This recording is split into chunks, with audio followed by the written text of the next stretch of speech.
Lellen Talk Show, brought to you by Sensodyne K and American Pistachios. अभी लेके आए सेंसोडेंट के। टूथ का करंट गॉन तो लाइफ का करंट ऑन। मैंने कहा था ना जल्दी आऊंगा, आ गया। टेम्पररी बेरे 1 तारीख को फिर से सरेंडर होना है। ऐसा मुख्यमंत्री होने से कोई उसका फर्क नहीं पड़ा। मैं पूरे देश के लोगों की तरफ से सुप्रीम कोर्ट का तहे दिल से शुक्रिया करती हूँ। केजरीवाल कम से कम विक्टिम कार्ड तो नहीं खेल पाएंगे। 10 मई अदालतों में हलचलों का दिन रहा। एक सिटिंग मुख्यमंत्री की जमानत पर फैसला आया, उन्हें मिल गई आखिरकार। और क्या फैसले के जरिए कोर्ट ने जेल में बंद दूसरे बड़े नेताओं के लिए भी उम्मीद का कोई रोशनदान खोल दिया है। दूसरी बात यह कि यौन उत्पीड़न के आरोपी एक सांसद पर आरोप आज तय हुआ। और तीसरा फैसला 11 साल पुराने एक चर्चित मर्डर केस पर आया। इन तीनों खबरों पर आज बात होगी। नमस्कार, स्वीकार कीजिए, अपन हैं कुलदीप और आप देखना शुरू कर चुके हैं दी लल्लन टॉप शो। बड़ी खबर पर बात करने से पहले रोज की तरह दिन के 2 चर्चित चुनावी बयान। मणिशंकर अय्यर हमें धमकी दे रहे हैं, देश को धमकी दे रहे हैं, पाकिस्तान को सम्मान दीजिए, उनके पास एटॉमिक बॉम्ब है।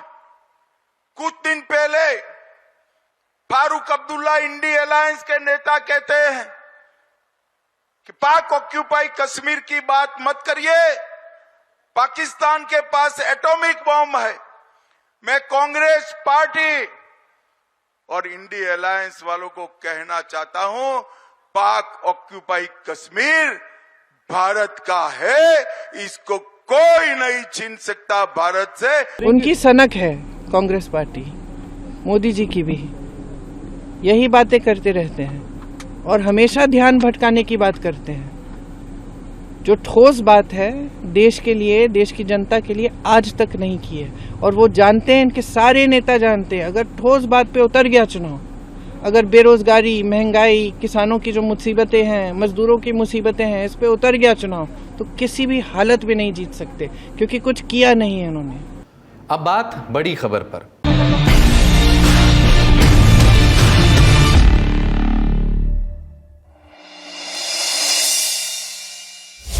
दिल्ली के मुख्यमंत्री और आम आदमी पार्टी के मुखिया अरविंद केजरीवाल को सुप्रीम कोर्ट से अंतरिम जमानत मिल गई है। जमानत 1 जून तक के लिए है। 2 जून को केजरीवाल को कोर्ट के सामने सरेंडर करना होगा। दिल्ली की शराब नीति में कथित घोटाले के केस में केजरीवाल 1 अप्रैल से तिहाड़ जेल में बंद थे। जमानत मिलने के बाद वो 10 मई की शाम जेल से बाहर भी आ गए।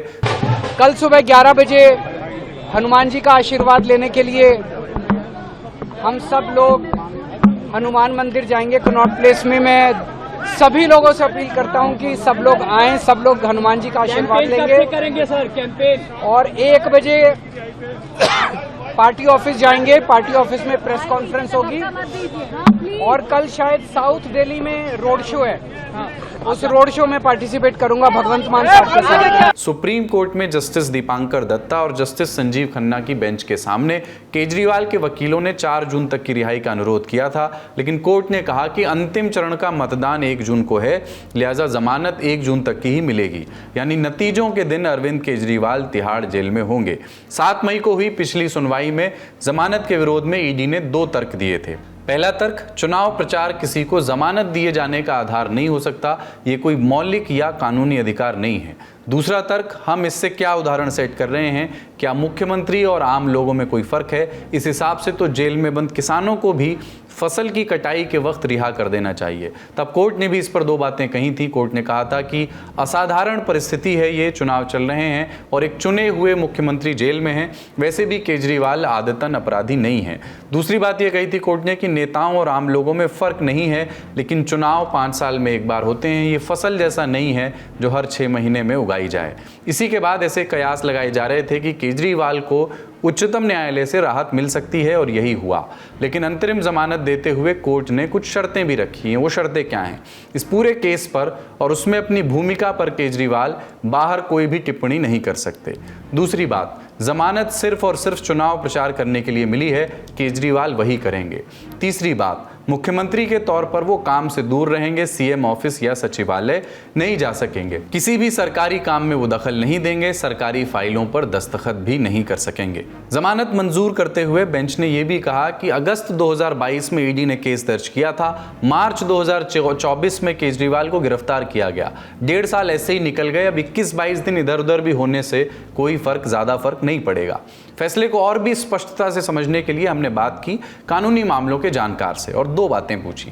पहली कि 2 जून को केजरीवाल के सरेंडर करने के बाद केस कैसे आगे बढ़ेगा, वापस सुप्रीम कोर्ट में ही केस बढ़ेगा या फिर शुरू से शुरू होगा और लोअर कोर्ट में भेजा जाएगा।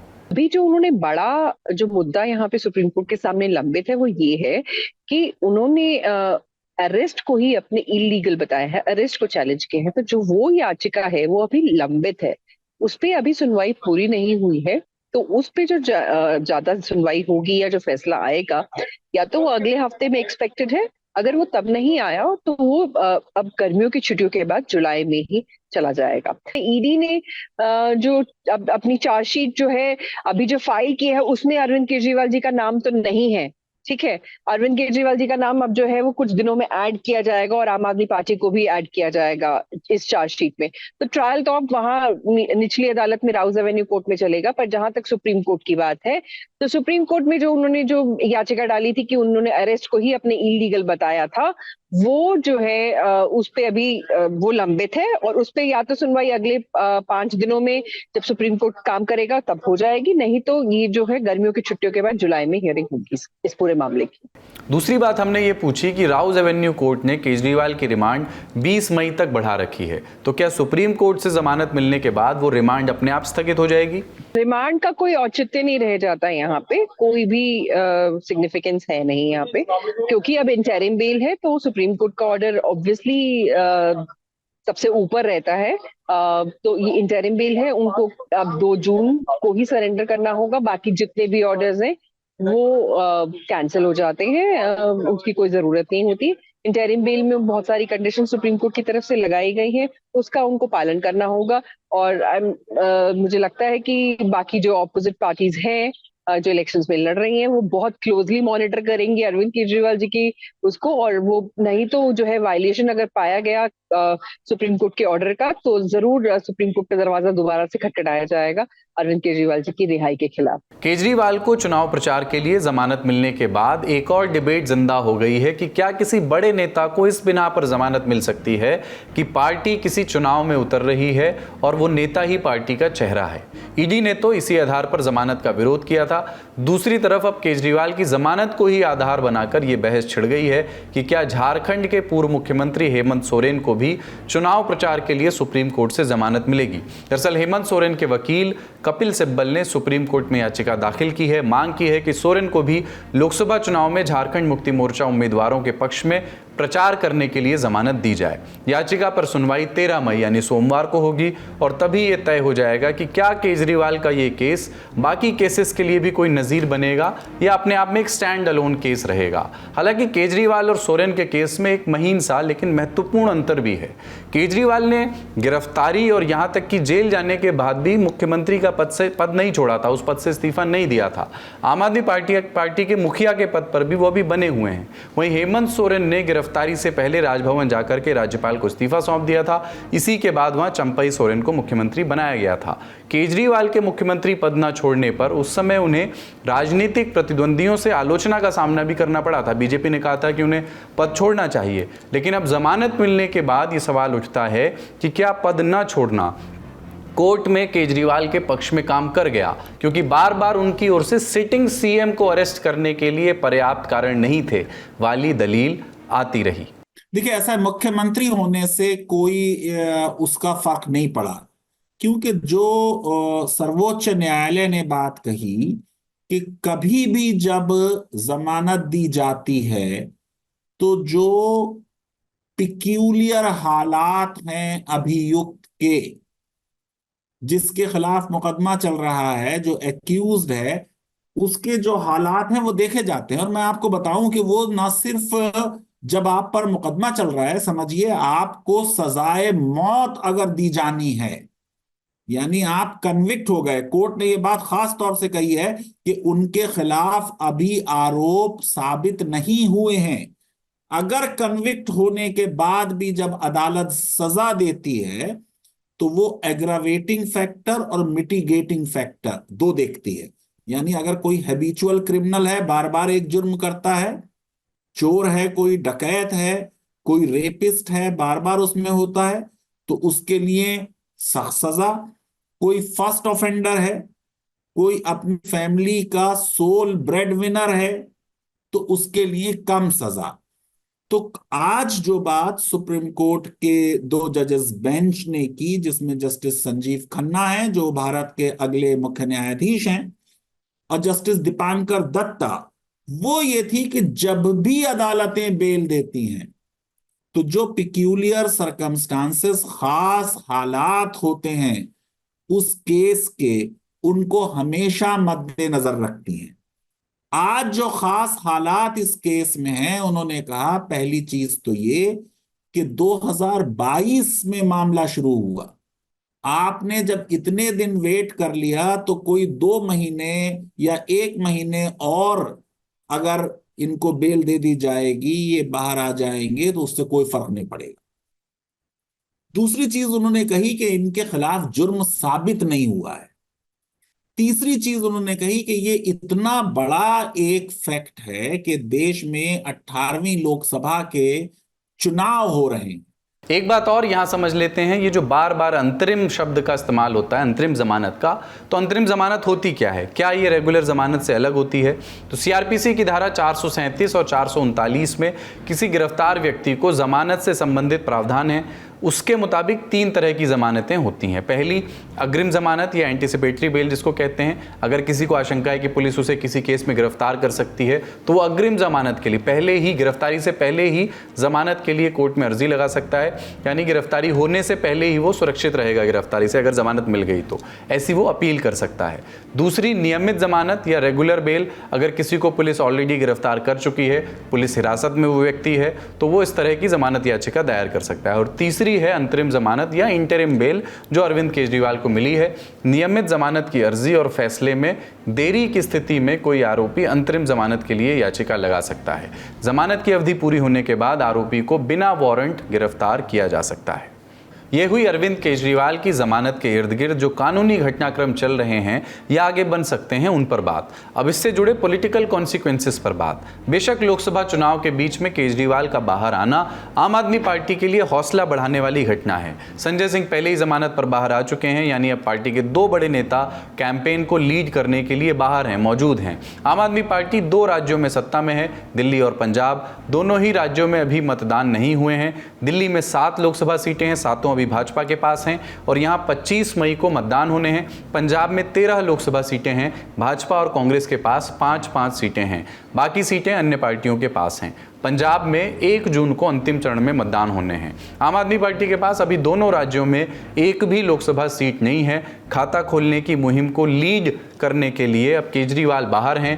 केजरीवाल इंडिया गठबंधन का भी हिस्सा हैं, लिहाजा गठबंधन के प्रचार मंच पर भी वो इन 21 दिनों में दिख सकते हैं। केजरीवाल को जमानत के बाद आम आदमी पार्टी ने दिल्ली में होने वाली सभी संकल्प सभाएं फिलहाल रद्द कर दी हैं। अब पार्टी नई प्रचार योजना बनाएगी, नई रणनीति बनाएगी। पार्टी के तमाम बड़े नेताओं की प्रतिक्रियाएं आई हैं, एक-एक करके सुनते हैं। मैं पूरे देश के लोगों की तरफ से सुप्रीम कोर्ट का तहे दिल से शुक्रिया करती हूँ। अरविंद केजरीवाल जी ने दिल्ली में और पंजाब में अद्भुत काम किए। पूरे देश के लोग उनसे बहुत ज्यादा प्यार करते हैं। आज जब वो जेल से छूट कर आए हैं, पूरे देश में एक खुशी और उम्मीद की लहर है। अब अरविंद केजरीवाल का छूटना पूरे इंडिया अलायंस के लिए एक बड़ा गेम चेंजर साबित होगा, क्योंकि पहली गलती भारतीय जनता पार्टी ने ये की कि उन्होंने उनको गिरफ्तार किया और गिरफ्तारी के बाद ये बात दिख रही थी कि लगातार भारतीय जनता पार्टी का नुकसान हो रहा था। जब से अरविंद केजरीवाल गिरफ्तार हुए, लगातार देश के नैरेटिव में अरविंद केजरीवाल बने हुए हैं, चाहे अपनी बेल को लेके, अरेस्ट को लेके, अरेस्ट के चैलेंज को लेके, अपनी डायबिटीज़ को लेके, इंसुलिन को लेके। और अब जब वो जेल से छूटेंगे, भारतीय जनता पार्टी इस बात को समझती है कि उनके छूटने पर भारतीय जनता पार्टी का बड़ा नुकसान उन राज्यों में जहां पे आम आदमी पार्टी नहीं भी लड़ रही, वहां भी भारतीय जनता पार्टी का बड़ा नुकसान होने जा रहा है। पूरी ताकत के साथ इस लोकसभा चुनाव में तानाशाही खत्म होने जा रही है। विपक्ष के कई अन्य नेताओं ने भी सुप्रीम कोर्ट के इस फैसले का स्वागत किया है। वहीं भाजपा का कहना है कि केजरीवाल सिर्फ 21 दिनों के लिए बाहर आए हैं, आरोप मुक्त नहीं हो गए हैं। ये जमानत नहीं है, टेम्पररी बेल है, 1 तारीख को फिर से सरेंडर होना है। कोई प्रभाव पड़ेगा क्या? वो कह रहे हैं सारे देश में चुनाव हम प्रचार करेंगे, ऐसा कोई प्रभाव पड़? नहीं तो वो कर ही सकते, इसमें क्या है, बहुत सारे लोग प्रचार करें, वो भी करें। और जब जब प्रचार करने जाएंगे लोगों को शराब घोटाला याद आएगा। कई बार अपराधियों को पैरोल पे छोड़ा जाता है। माननीय न्यायालय का निर्णय उसका हम स्वागत करते हैं और अंतरिम जमानत मिलने का मतलब ये नहीं कि आप अपराध मुक्त हो गए। अपराध अभी भी वही है कि 100 करोड़ रुपए से ज्यादा का घोटाला शराब नीति में किया गया, जिसके किंग पिन सूत्रधार अरविंद केजरीवाल। देखिए, आप केजरीवाल कम से कम विक्टिम कार्ड तो नहीं खेल पाएंगे। ये तो नहीं कहेंगे कि उनके साथ भेदभाव हो रहा है, वो दुर्भावना के शिकार हैं, सारी की सारी अदालतें, सारी की सारी एजेंसियां उनके खिलाफ लगी हुई हैं। तो कम से कम इससे वो बचेंगे और इज्जत करना सीखेंगे देश की जो लोकतांत्रिक प्रणाली है उसको। चलते चलते जानते हैं इस पूरे घटनाक्रम पर, कोर्ट के इस फैसले पर, केजरीवाल और आम आदमी पार्टी के भविष्य पर, उनकी सत्ता वाले राज्य दिल्ली में लोग क्या सोच रहे हैं। लल्लन टॉप की रिपोर्टर उपासना ने दिल्ली वालों से बात की उनको जमानत मिलने के बाद। कैसा फैसला लग रहा है आपको? देखिए मैम, एक्चुअली बात ये है कि वाकई में कोर्ट ने तानाशाही से हट के जमानत दी और ये हक है और अच्छा लगा कि वो आए, जिससे कम से कम एक तरफा तो काम नहीं होगा और मज़ा आएगा। मुकाबला कैसा होने वाला है? भाई ऐसी बातें करती है मैम, अगर पायलट ना हो तो हवाई जहाज कैसे सही उड़ेगा। को पायलट तो जब पायलट खुद आ जाता है तो जहाज की सारी टेक्निकें समझता है और अच्छी तरीके से उड़ाता है। इसी तरीके से इलेक्शन का मंजर लगेगा। दिल्ली में अभी तक लग ही नहीं जाता कि इलेक्शन हो रहा है, अब तो पता तो चलेगा इलेक्शन हो रहा है। आपका क्या मानना है सर? देखिए मैडम, इससे एक फ़ायदा ये होगा दिल्ली में, खास तौर से फर्क तो पूरे इंडिया में पड़ेगा, मगर दिल्ली में खास तौर से 7 सीटें हैं वो वन साइड मिलेंगी अलायंस को, ये इंडिया अलायंस है, इस पर असर पड़ेगा बहुत अच्छा। नहीं ठीक है, देखो जो उनके फेवर में उनके लिए ठीक है, बाकियों के लिए है कि थोड़ा सा कि अगर उन्होंने कुछ गलत नहीं करा वो जेल में गए क्यों? अगर उन्होंने जो गलत करा ही नहीं था तो जेल में गए क्यों? जेल में बाहर आने की बात ही नहीं होनी चाहिए। वो जेल में गए हैं फिर बाहर आ रहे हैं, इसका मतलब गलत है ना कहीं पर। हमारा सीएम जेल में चला गया, इससे गलत बात क्या हो सकती है? और आपको लगता है कि चुनाव के टाइम पर ऐसे बाकी नेताओं को भी जिनके ऊपर कोई केस वेस चल रहा है कुछ टाइम के लिए उनको बेल दे देनी चाहिए ताकि वो प्रचार करें? बिल्कुल देना चाहिए, हर आदमी को अपना हक कहने का है, मगर केजरीवाल के लिए तो गलत कर रहे हैं। केजरीवाल दिल्ली में इतना बढ़िया काम कर रहे हैं, बिजली फ्री, पानी फ्री। अभी हमारी बीवी का ऑपरेशन हुआ 3.5 लाख रुपए का प्राइवेट में केजरीवाल के थ्रू। 1 महीने तक अगर हम कोई हॉस्पिटल में जाएं, अगर ऑपरेशन नहीं करते हैं सरकारी वाले तो प्राइवेट में भेज रहे हैं और हमें बत्रा हॉस्पिटल में भेजा जहां हम पहुंच भी नहीं सकते। वो अगर आ भी गए तो चुनाव प्रचार करके क्या कुछ फ़र्क पड़ना है? उनकी वाइफ कर तो रही हैं, वो चीफ मिनिस्टर का पद नहीं छोड़ रहे हैं। यहाँ पे दिल्ली की व्यवस्था खराब हुई पड़ी, 8 लाख बच्चों को किताब कॉपी नहीं बांटी थी इन्होंने, उनकी यूनिफॉर्म नहीं बांटी थी, वो तो कोर्ट ने ऑर्डर दे दिया है। आएंगे बाहर झूठ बोल देंगे, हमने देखो जी इतनी चिंता थी जेल में से ही बंटवा दिया, जबकि कोर्ट ने फटकार लगा के वो कहा है भैया तुम्हारे अगर शिक्षा मंत्री काम नहीं कर रहा है और तुम देश हित से ऊपर अपने हित को रख रहे हो, तो इसलिए जो है केजरीवाल को तो सुन ही रही है जनता। अब बड़ी खबर यहीं तक, अब चलते हैं सुर्खियों की ओर। भारतीय जनता पार्टी के सांसद और रेसलिंग फेडरेशन ऑफ इंडिया यानी WFI के पूर्व अध्यक्ष बृजभूषण शरण सिंह पर महिला पहलवानों के यौन उत्पीड़न के मामले में आरोप तय हो गए हैं। उनके खिलाफ कुल 6 शिकायतें आई थीं। 5 शिकायतों पर बृजभूषण के खिलाफ आरोप तय किए गए हैं। 6ठी शिकायत से उन्हें दिल्ली की राउज एवेन्यू कोर्ट ने बरी कर दिया है। आरोप कौन कौन से हैं, कौन कौन सी धाराएं लगी हैं, जान लेते हैं। इंडिया टुडे के लिए लीगल मसलों पर नजर रखने वाली रिपोर्टर सृष्टि ओझा ने बताया कि कुल 3 धाराएं बृजभूषण पर लगी हैं। पहली IPC की धारा 354 आपराधिक प्रवृत्ति के साथ किसी महिला की मोडेस्टी पर प्रहार करना, दोषी पाए जाने पर 2 साल से ज्यादा की सजा उनको हो सकती है। धारा 354A जो है सेक्सुअल हैरेसमेंट की। दोषी पाए जाने पर 1 से 5 साल तक की सजा हो सकती है। 2 शिकायतकर्ताओं के केस में बृजभूषण पर धारा 506(1) भी लगी है। ये धमकाने पर लगती है। दोषी पाए जाने पर इसमें 2 साल तक की सजा हो सकती है। आपको याद ही होगा कि बृजभूषण शरण सिंह पर ये सारे आरोप लगाते हुए दिल्ली में महिला पहलवानों ने धरना प्रदर्शन किया था। बाद में प्रोटेस्ट तो उठ गया था, लेकिन बृजभूषण पर केस दर्ज हो गया था। हाल ही में बृजभूषण ने दोबारा जांच की मांग वाली याचिका लगाई थी, जिसे कोर्ट ने 26 अप्रैल को खारिज कर दिया था। साथ ही कोर्ट ने आरोपों पर फैसला सुरक्षित रखने के लिए 7 मई की तारीख तय की थी। बाद में तारीख आगे बढ़ गई और आज यानी 10 मई को आरोप फाइनली तय किए गए। चुनाव चल रहे हैं, ऐसे में इस डेवलपमेंट के राजनीतिक असर भी देखने को मिल सकते हैं। यूं तो उत्तर प्रदेश के कैसरगंज से 3 बार के सांसद बृजभूषण शरण सिंह का इस बार भाजपा ने टिकट काट दिया है। उनकी जगह उनके बेटे को टिकट मिला है, जिनका नाम है करण भूषण। लेकिन विपक्ष बृजभूषण पर लगे इन आरोपों को लेकर अब बीजेपी को भी निशाने पर ले सकता है। महाराष्ट्र के 11 साल पुराने नरेंद्र दाभोलकर मर्डर केस में अब जाकर के फैसला आ गया है। पुणे की एक अदालत ने 2 आरोपियों को दोषी मानते हुए उम्र कैद की सजा सुनाई है। 3 आरोपियों को बरी कर दिया गया है। फैसला सुनाया है सेशंस जज पीपी जाधव ने। सबसे पहले इस मर्डर केस के बारे में आपको बता देते हैं संक्षेप में, फिर फैसले पर लौटेंगे। महाराष्ट्र के एक लेखक थे नरेंद्र अच्युत दाभोलकर। धार्मिक पाखंड, अंधविश्वास के खिलाफ खुलकर लिखते बोलते थे। इस पर किताबें भी लिखी उन्होंने। एक प्रमुख किताब है अंधविश्वास उन्मूलन। किताब 3 खंडों में उपलब्ध है, विचार, आचार और सिद्धांत। 1989 में महाराष्ट्र अंधश्रद्धा निर्मूलन समिति की स्थापना की उन्होंने। इस समिति के वो अध्यक्ष रहे। महाराष्ट्र में समिति की 180 शाखाएं अभी भी एक्टिव हैं। 20 अगस्त 2013 को पुणे में 2 लोगों ने दाभोलकर की गोली मारकर हत्या कर दी थी। 2014 में मर्डर केस की जांच सीबीआई को सौंपी गई। 2016 में सीबीआई ने 5 आरोपियों को गिरफ्तार किया। आरोपियों पर हत्या की साजिश के अलावा आर्म्स एक्ट और यूएपीए भी लगा। पुणे की अदालत में केस चला। दाभोलकर के परिवार की अर्जी पर कुछ समय केस हाईकोर्ट की निगरानी में भी चला, फिर हाईकोर्ट ने निगरानी छोड़ दी। 2021 में 5 आरोपियों पर आरोप तय हुए और अब उस पर फैसला आया है। फैसला कि 3 आरोपियों को बरी किया जाएगा, डॉक्टर वीरेंद्र तावड़े, वकील संजीव पुनालेकर और वकील विक्रम भावे। 2016 में सीबीआई ने तावड़े को इस मर्डर केस की साजिश का मास्टरमाइंड बताया था। अब ये तीनों आरोपी सबूतों के अभाव में बरी हो गए हैं। 2 दोषियों को उम्र कैद हुई है और 5-5 लाख का जुर्माना लगाया गया है। इनके नाम है शरद कालस्कर और सचिन एंडुरे। इन दोनों को ही दाभोलकर पर गोली चलाने का दोषी पाया गया था। दाभोलकर ने किताब अंधविश्वास उन्मूलन में लिखा था, ढकोसलों को जीवन में स्थान देने का मतलब अंधविश्वास के खतरे को मोल लेना है। आज भी कुछ गांवों के लोग काला जादू के विषय को लेकर एक दूसरे से लड़ते झगड़ते रहते हैं। खून खराबा होता है, हजारों रुपयों की क्षति होती है। इसे रोकना जरूरी है। देश में स्वास्थ्य संबंधी सुविधाओं की बहुत कमी है। इसके खिलाफ आवाज उठाने की बजाय लोग दैवीय इलाजों के जरिए अपना शारीरिक और मानसिक नुकसान तो करते ही हैं, साथ ही समाज में गलत संदेश भी पहुंचाते हैं। अब जानते हैं लोकसभा चुनाव से जुड़ी दिन भर की अपडेट्स। लोकसभा चुनाव में बीते 3 चरण के मतदान के बाद कांग्रेस के अध्यक्ष मल्लिकार्जुन खड़गे ने बीते दिनों चुनाव आयोग पर यह कहते हुए सवाल उठाए थे कि मतदान का डेटा जारी करने में इतनी देरी क्यों की जा रही है। अब चुनाव आयोग ने मल्लिकार्जुन खड़गे को इसी बात पर थोड़ा सोच विचार कर बयान देने की हिदायत दी है। दरअसल चुनाव आयोग ने 30 अप्रैल को लोकसभा चुनाव के 2 फेज की वोटिंग के बाद फाइनल आंकड़े जारी किए थे। इस पर खड़गे ने सवाल उठाए थे। आयोग ने शुक्रवार को इस सवालों पर जवाब दिया। सोशल मीडिया पर लिखा, वोटिंग का आंकड़ा जारी करने में कोई देरी नहीं हुई।